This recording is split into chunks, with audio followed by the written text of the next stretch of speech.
Podcast Ngobrol milenial. Sama saya Samela. Saya Dio. Dan saat ini kita sedang berada di tempat yang spesial nih. Spesial banget ini di mana Samela? Kita lagi di Kodim 0735 Surakarta. Oh iya.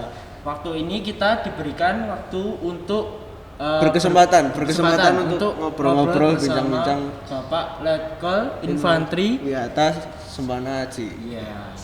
Selamat datang Mas, Kodim 0735 Surakarta. Ya, siap. Pertama-tama kita berterima kasih dulu Pak untuk waktunya. Kita diizinkan untuk ngobrol-ngobrol bareng. Oh iya, saya sangat welcome sama anak-anak muda, apalagi yang memang mau berkarya, mau berbuat yang positif. Wah, itu memang tujuan kita. Kita harus dukung yang anak-anak muda seperti itu. Terima kasih banget Pak. Langsung aja kita masuk ke topik Pak. Ya. Kita mau perkenalan dulu. Mungkin Bapak bisa menjelaskan, Bapak kan dulu lahir di Bandung ya Pak? Ya. Terus gimana perjalanan Bapak sampai sekarang bisa menjadi TNI dan berada di Solo Pak? Ya baik, perkenalkan nama saya Letnan Kolonel Infantri Wiyata Sembana Haji. Ya, saya kelahiran tahun 80, lahir kebetulan di Bandung. Cuma kebetulan saya anak tentara juga. Tentara. Jadi memang masa kecil saya cukup banyak berpindah-pindah. Ya, pernah di Bandung, pernah di Palembang, pernah di Bangka, pernah di Ujung Pandang, sekarang nama Makassar, dulu nama Ujung Pandang, kemudian di Parepare, kemudian pindah lagi ke Bogor, kemudian baru ke Jakarta. Tapi saya besar di Jakarta, sejak SMP SMA saya ada di Jakarta. Penempatan pertama saya di Serang, Banten, di grup 1 Kopassus. Setelah saya kurang lebih sampai 2008, kemudian saya pindah masih di Kopassus juga, tapi di satuan yang berbeda, di grup 3 Kopassus di Cijantung, Jakarta. Ya, cukup lama saya di Cijantung, kemudian saya kemudian ada kesempatan pendidikan namanya Sekolah Staf dan Komando. Itu untuk untuk naik ke jenjang pangkat seperti sekarang saya ini, Letnan Kolonel. Kebetulan alhamdulillah saya dapat kesempatan sekolahnya di Kanada. Nah, di Kanada. Jadi saya tahun 2015 sampai 2016 di Kanada selama 1 tahun. Sana kebetulan juga ada programnya, juga bisa dual dengan S2. Alhamdulillah juga kita dapat gelar S2 di sana. Pengalaman yang sangat bagus lah. Nah, setelah itu kembali lagi, saya masih kembali lagi ke Kopassus, di sana sebagai komandan batalion, kemudian pindah sebagai komandan sekolah di pusat pendidikan di Batu Jajar, baru dapat amanah menjadi komandan Kodim Yogyakarta. Ya, Yogyakarta di awal 2019. Hanya 6 bulan di sana karena ada perubahan status. Jadi di sana ditingkatkan levelnya. Pindah saya ke sini September kemarin 2019 di Kodim 0735 Surakarta. Gitu. Nah, singkatnya begitu. Singkatnya itu panjang. Singkatnya panjang. Ternyata memang sejarahnya cukup panjang ya Pak, dipindahkan dari sana sini harus sekolah mana-mana. Nah, ini mungkin untuk anak-anak muda milenial yang pengen jadi TNI ternyata tidak semudah itu deh. Kayaknya kan jadi TNI itu sekolah terus langsung jadi TNI, ternyata harus mengalami proses-proses tertentu sampai bisa menjadi Letkol sekarang ini. Tapi dari kecil udah terbiasa gitu ya, Pak, pindah-pindah berarti ya? Ya, karena memang kita anak kolong. Iya. Tahu kenapa disebut anak kolong? Apa itu? Dulu itu namanya tentara itu rumahnya sempit, anaknya banyak, jadi nggak kebagian tempat tidur. Iya, jadi yang kecil-kecil tidurnya di kolong. Makanya anak tentara sebutannya anak kolong. Tapi sekarang kesejahteraannya sudah lebih baik, ya rumah prajurit juga lebih banyak, ya alhamdulillah sekarang nggak ada yang tidur di kolong. Berarti kalau menjadi prajurit gitu keluarga juga ikut ya Pak? Kalau Iya. dipindahkan gitu keluarga mau nggak mau ikut atau gimana? Ya sebisa mungkin itu memang ikut ya. Artinya keluarga itu kan bagian yang garis belakang kita yang menyemangati kita. Ya, kalau kita ada keluarga, setelah capek kerja, latihan, pulang ke rumah, ketemu dengan keluarga kan itu moodnya kembali lagi, mood booster lah. Iya, mood booster ketemu dengan keluarga Sekarang itu. itu mood booster. Mood booster. Ya. Tapi ada nggak Pak pengalaman paling menarik saat dipindah-pindahkan itu Pak? Ya banyak ya pengalamannya. Tentunya kita harus orientasi lagi, harus kenal dengan lingkungan baru dan baru. Tapi yang paling capek ya, namanya kalau pindahan itu kan beres-beres ya. Oh iya. Beres-beres, ngepak, Iya. terus kemudian pindah setelah sampai unpacking lagi. Nah, jadi memang repotnya di situ. Tapi ya itu suka duka. Terus kalau dari cerita Bapak tadi kan sempat ditugaskan di medan tempur berarti kan Pak sebagai infanteri kan? Ya. Nah itu sempat ditugaskan di mana coba? Kalau di sini saya pernah operasi beberapa kali. Yang pertama saya operasi di Aceh tahun 2004. Kebetulan saya itu di akhir tahun 2004 saya tiba di Aceh itu bulan-bulan November. Desembernya tsunami.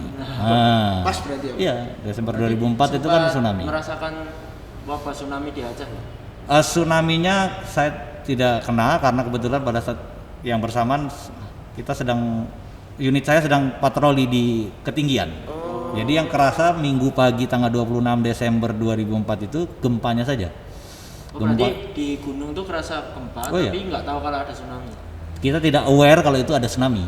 Tapi gempanya lama, hampir 2 menitan mungkin ya. Besar dan lama sekali. Dan kemudian setelah itu dalam 2-3 minggu kemudian juga masih sering kali ada gempa-gempa kecil. Gempa-gempa kecil, pagi, siang, dan malam. Berarti langsung dipindah tugaskan Pak? Dari di gunung langsung turun atau tetap berada di pegunungan? Jadi pada saat itu pasukan TNI yang ada di Aceh itu double job istilahnya. Sebagian melaksanakan operasi kemanusiaan, menolong saudara-saudara kita yang tertimpa bencana.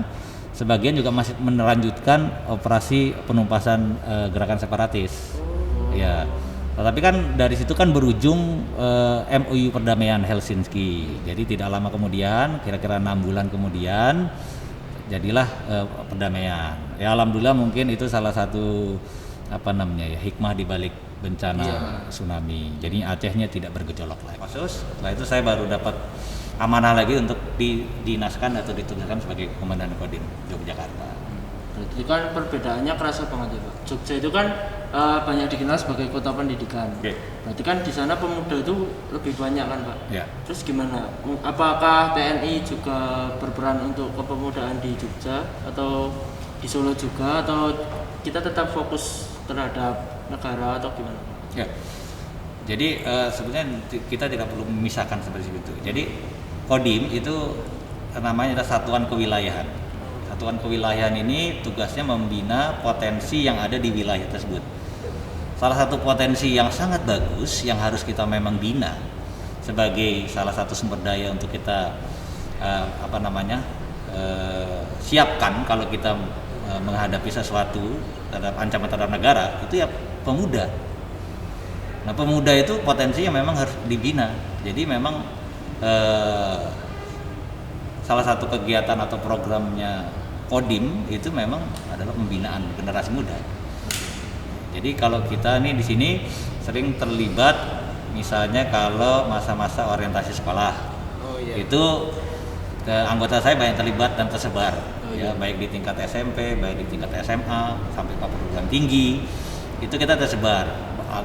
Bentuknya ya pelatihan disiplin, kemudian pemberian materi wawasan kebangsaan, bela negara, ya, dan lain sebagainya. Itu terlibat dan itu yang tindakan-tindakan yang nyata. Tapi yang pembinaan lainnya kalau di lingkungan ya melalui Karang Taruna, melalui pembinaan RT/RW dan lingkungan pemuda, OKP, organisasi kemudaan juga kita erat hubungannya sama KNPI, Pemuda Pancasila dan lain-lain sebagainya. Itu kita melaksanakan pembinaan secara secara rutin dan berkala.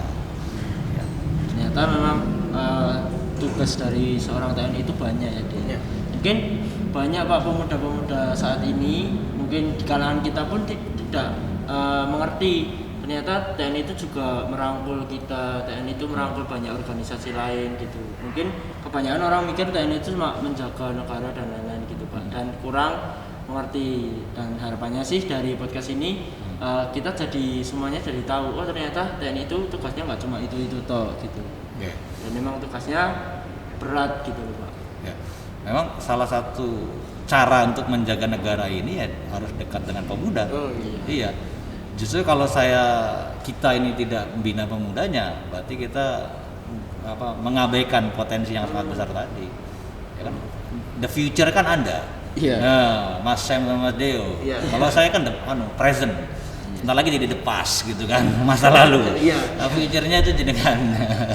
Jadi yang harus kita siapkan memang jenengan supaya punya karakter, walaupun profesinya bukan tentara atau polisi, tapi harus punya rasa bela negara yang kuat, harus punya rasa cinta tanah air yang kuat, harus dilengkapi dengan identitas budaya yang memang khasnya Indonesia. Kalau kita orang Jawa ya budaya Jawanya harus kuat. Itu yang mencirikan kita beda daripada yang lain. Walaupun sekarang mungkin sifatnya globalisme ya, global. Mas Deo, Mas Sam mau lihat Amerika tinggal klik lah, lihat sana. Tapi yang membedakan kita dengan mereka ya budaya kita, ya kan? Kita harus cinta tanah air, harus membela bangsa dan negara ini dengan sebaik-baiknya. Gitu. Mungkin yang dengerin ini juga harus mulai untuk bela negara. Kita harus mencintai budaya kita. Terus langsung aja kita jadi kita tuh punya hasta laku. Hasta laku itu ada 8. Kita udah sering banget untuk menjelasin hasta laku ini di podcast Ngomel. Jadi mungkin kita bisa jelasin dulu. Jadi 8 itu ada Ewo, Pangerten, Lembah Manah, Gotong Royong, Tepos Liro, Anak Pasar, Rukun, Kepeak Semana. Terus mungkin kita mau ngambil salah satu. Contoh ke Bapak. Pangerten deh. Pengertian tentang sekarang ini kan kita lagi mengalami musibah ya, bisa disebut musibah COVID-19 atau corona lah. Nah, pengertian gimana cara menyikapi Bapak untuk corona ini, Pak? Hal yang dilakukan lah istilahnya waktu corona ini, apakah Bapak sosialisasi atau apa gitu? Nah, pandemi corona ini sebetulnya ini momen ya. Selain itu memang suatu bencana, tetapi itu sebagai pengingat kepada kita semua bahwa kita harus tidak boleh terbuai dengan kemajuan zaman, kemajuan teknologi, ya kan. Akhirnya kita kan sekarang dibatasi kegiatan. Akhirnya kita diharapkan untuk menggugah rasa pengertian kita terhadap keadaan, kan itu mungkin kan. Bagaimana kita harus memahami kondisinya sekarang. Kita harus tanggap terhadap perubahan yang terjadi. Ya, kita harus cepat beradaptasi. Jadi kita harus mengerti bahwa orang sekarang lagi susah. Kita harus pengertian, kita harus pengertian terhadap mereka-mereka yang kesusahan. Jadi memang hasta laku itu menurut saya nggak bisa masing-masing ya. Mereka itu saling berkaitan. Ada tepos lironya, harus tenggang rasa, kita harus punya empati yang kuat. Nah, kalau dulu, kalau cuma misalnya masalah yang bencana-bencana lain itu yang terdampak hanya lokal di wilayah atau wilayah tertentu saja dalam jangka waktu yang mungkin bisa diperkirakan. Pandemi ini global. Kemudian jangka waktunya belum bisa kita tentukan sampai sekarang, ya kan? Ini menguji hasta laku, bagaimana kita tenggang rasa, bagaimana kita bisa mengerti keadaan orang lain, bagaimana kita bisa gotong royong, ya, untuk menyelesaikan ini. Tidak bisa sendiri-sendiri, ya. Jadi kalau saya pakai masker, Anda pakai masker, bukan hanya melindungi kita, tapi melindungi kita, orang lain dan lingkungan. Itu bentuk kita gotong royong. Saya sendiri dan Kodim dan kawan-kawan yang lain juga menginisiasi namanya gerakan Solo Tangguh. Gerakan Solo Tangguh. Kita berdua dari datang tadi udah lihat kan ada besar sekali. Besar banget. Itu apa sih Pak sebenarnya Solo Tangguh itu? Gerakan Solo Tangguh nih kita ingin suatu gerakan sosial ya, karena kita ingin supaya Solo ini dapat melalui pandemi ini dengan sebaik-baiknya dan cepat bangkit, dan kalau harapan kita paling cepat awal pulih daripada daerah-daerah yang lainnya. Latar belakangnya karena saya ngobrol-ngobrol dengan banyak elemen, ya, termasuk para pemuda-muda, influencer dan lain sebagainya. Ternyata yang peduli dengan keadaan itu banyak, tapi suaranya, aksinya tuh masih kalah sama yang tidak patuh ataupun yang negatif, ya kan? Nah, ini tidak boleh. Ya, yang positif, yang baik itu suaranya harus lebih besar daripada yang negatif. Nah, makanya kita menyuarakan hashtag Solo Tangguh ini supaya yang positif-positif itu bisa bergabung dan menjadi kekuatan yang besar. Dan ini yang mewarnai kegiatan kita dalam menangani COVID khususnya di Kota Surakarta. Supaya sama-sama kita nih gotong royong tadi, supaya timbul empati ya, seluruh itu, supaya kita timbul pengertian pada orang yang tertimpa. Yang paling sulit sekarang kan apa? Stigma sosial, ya kan? Kalau terkena COVID itu kan banyak yang terjadi tanpa sepengetahuan, ataupun kita tidak sadar, ya kan? Tapi ada stigma yang menempel, oh jadinya dikucilkan, jadinya ditolak, ini kan bahaya, ya kan? Ini nggak boleh terjadi karena mereka bukan kayak sesuatu yang aib, tapi sesuatu yang memang yang terjadi karena pandemi ini gitu loh. Dan kita harus hadir di situ untuk menolong, menyupport gitu ya. Mensupport. Nah, bukan ini yang justru menjauhi. Ya, jangan boleh malah menjauhi. Tapi tetap jaga jarak, Ya, dengan protokol kesehatan tentunya maksudnya, tapi kan support. Gimana mereka melakukan isolasi mandiri harus support dengan lingkungannya. Dan ini sudah banyak dilakukan di Kota Solo ya. Jogotongo, kemudian Kampung Tangguh, terus banyak gerak-gerak lain, mungkin Solo Bersimponi juga bergabung dalam penanganan itu dan sebagainya. Nah, hashtag Solo Tangguh ini untuk menguatkan itu. Jadi kalau kita sama-sama pakai hashtag Solo Tangguh, jadi kegiatan-kegiatan positif itu bisa diviralkan. Gitu. Kenapa saya juga ngincer anak muda? Kenapa kita segmennya anak muda? Kenapa kita pakai hashtag? Karena itu yang besar sekarang, gitu. Itu yang besar. Selain mungkin edukasi-edukasi yang lain. Intinya gerakan Solo Tangguh ini kita ingin mengajak masyarakat untuk bersama-sama memerangi ini COVID dengan tetap aman sehingga kita bisa ekonominya bisa jalan. Kemudian kita juga ingin mengedukasi masyarakat untuk supaya jangan sampai ada yang negatif tadi lebih besar daripada yang positif. Terakhir kita ingin menginspirasi. Nah, Mas Dio, Mas Sam ini pasti menginspirasi dengan podcast dengan itu sebagainya untuk kita tetap produktif ya, walaupun COVID, walaupun dari rumah saja tetap produktif. Meskipun gitu. Banyak dalam keterbatasan begitu ya Pak? Ya. Tetap tidak membatasi kita untuk terus berkarya, terus menyebarkan hal-hal positif begitu ya Pak? Betul.